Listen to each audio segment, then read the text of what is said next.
Rekan-rekan media yang saya hormati, pada hari ini kami bertiga ingin menyampaikan beberapa informasi terkait dengan hasil pertemuan yang dihadiri oleh Presiden Republik Indonesia pada KTT G20 hari pertama.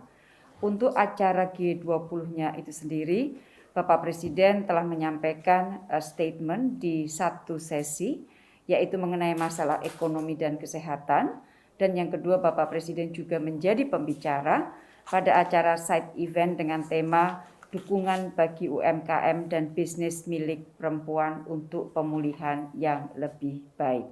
Selain itu, Bapak Presiden juga melakukan pertemuan bilateral dengan dengan 3 negara dan 1 dengan World Bank.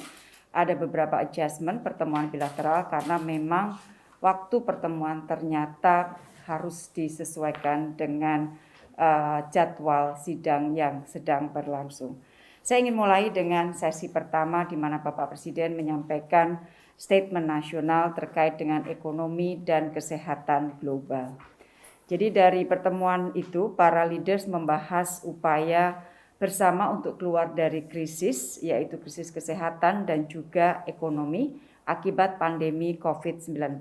Dan dalam pernyataannya Bapak Presiden menekankan pentingnya penguatan arsitektur ketahanan global inklusif yang berpegang teguh pada prinsip solidaritas, keadilan, transparansi, dan kesetaraan. Presiden mengusulkan beberapa langkah, antara lain pertama, membuat mekanisme penggalangan sumber daya kesehatan global. Yang kedua, menyusun protokol kesehatan global untuk aktivitas lintas negara.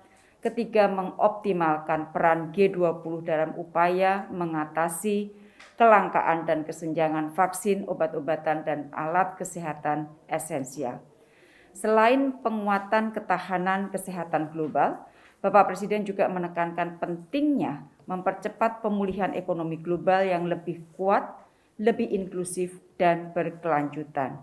Dan pada sesi ini terbentuk pandangan bersama di antara para leaders bahwa keadaan pandemi belum usai dan ekonomi dunia masih belum bangkit kembali.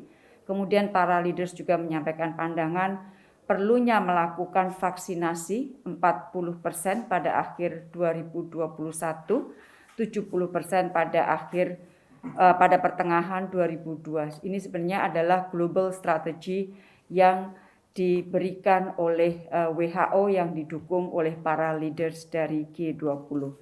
Kemudian yang lain adalah pentingnya menciptakan mekanisme dalam menghadapi pandemi di kemudian hari. Jadi terkait dengan pandemic preparedness. Hal lain yang banyak disinggung oleh para leaders adalah kerjasama erat antara Menteri Keuangan dan Menteri Kesehatan serta organisasi internasional seperti WHO, World Bank, IMF, dan organisasi lainnya termasuk ketersediaan dana dalam hal menghadapi pandemi. Mungkin nanti Ibu Menteri Keuangan juga akan dapat menyampaikan lebih banyak informasi mengenai ini. Nah, sesi kegiatan lain terkait dengan G20 yaitu side event mengenai UMKM. Dalam pertemuan ini Bapak Presiden menjadi salah satu pembicara yang memang sengaja diundang. Ada 4 pembicara, Perdana Menteri Italia, kemudian Ratu Maxima, kemudian Kanselir Jerman, dan Bapak Presiden.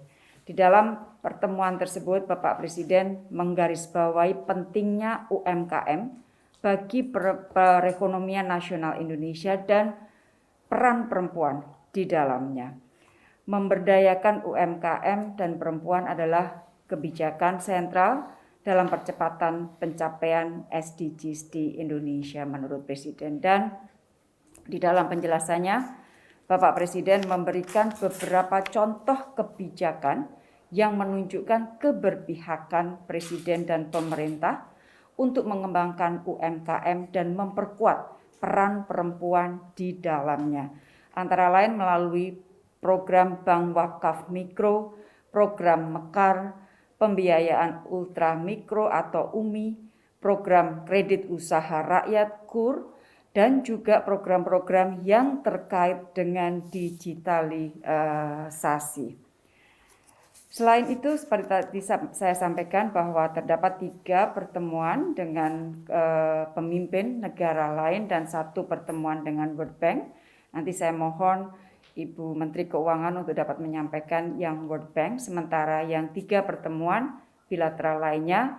Pertama dengan Perdana Menteri Australia Scott Morrison, Pak Menko Ekonomi dan saya ikut mendampingi Bapak Presiden. Beberapa hal yang dibahas di dalam pertemuan bilateral dengan Australia adalah mengenai rencana pembukaan perbatasan kedua negara, termasuk bagaimana kita mulai membahas kerjasama Vaccinated Travel Lane dan juga pengakuan sertifikasi vaksin. Kemudian kerjasama ekonomi hijau sebagai bagian dari aksi bersama perubahan iklim. Kemudian kolaborasi di sektor ekonomi digital sebagai sektor potensial menghidupkan kembali hub ekonomi Indonesia Australia pasca pandemi, dan ini tentunya sejalan dengan Indonesia Australia CEPA. Dan kedua pemimpin juga menyepakati Joint Statement on Cooperation on Green Economy and Energy Transition.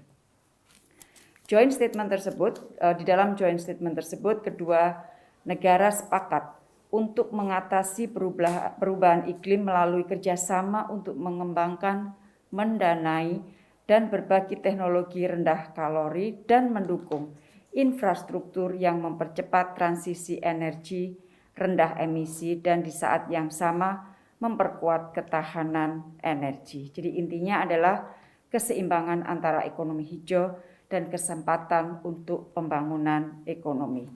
Pertemuan bilateral yang kedua adalah dengan Presiden Prancis, Presiden Macron, dan beberapa hal yang dibahas antara lain komitmen untuk terus meningkatkan kerjasama ketahanan. Kemudian beliau berdua membahas mengenai kerjasama digitalisasi dan juga ekonomi hijau. Dan Presiden Prancis juga memberikan informasi bahwa tahun depan Februari akan ada pertemuan Indo-Pasifik di Perancis dan Perancis ingin mengundang Indonesia. Selain itu, Presiden Perancis ingin menggunakan presidensinya di Uni Eropa mulai Januari tahun depan untuk lebih memperkuat hubungan dengan Indonesia, dengan ASEAN, dan akan terus melakukan koordinasi dengan Indonesia dalam kapasitas sebagai Ketua G20. Dan Presiden berharap melalui bantuan Perancis, maka kita akan dapat mempercepat penyelesaian negosiasi Indonesia-EU CEPA. Sementara pertemuan yang ketiga adalah dengan Presiden Turki, yaitu Presiden Erdogan, yang antara lain membahas mengenai persiapan Presiden Turki untuk berkunjung ke Indonesia. Nah, beberapa hal yang dibahas untuk persiapan kunjungan antara lain upaya untuk mempercepat negosiasi Indonesia-Turki CEPA, dan juga direncanakan akan di-launch sebuah mekanisme high level dialogue antara Indonesia-Turki.